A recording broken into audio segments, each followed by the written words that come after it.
चेंजा परोले चेंजा 100 रुपया देगा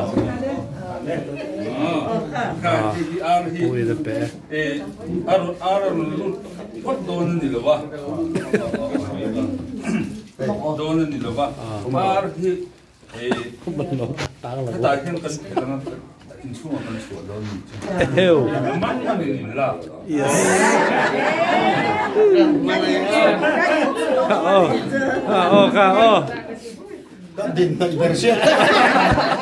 真什麼就嘅咪等得。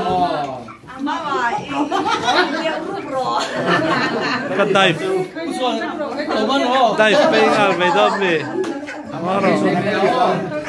老蚊攞呢個老難。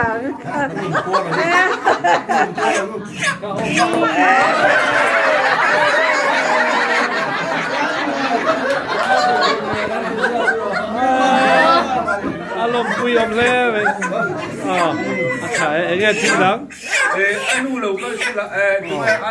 ăn nu có rồi lên ăn nu làm cái này cái cầu đón lên bồi thì đón nghe má thì đón nghe bồi có phần đủ rồi có phần đủ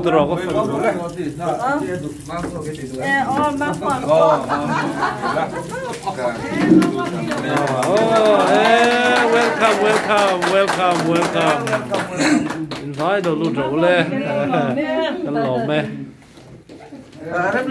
chút na tầm vóc là vợ đấy mà ăn lẩu chút về mẹ rồi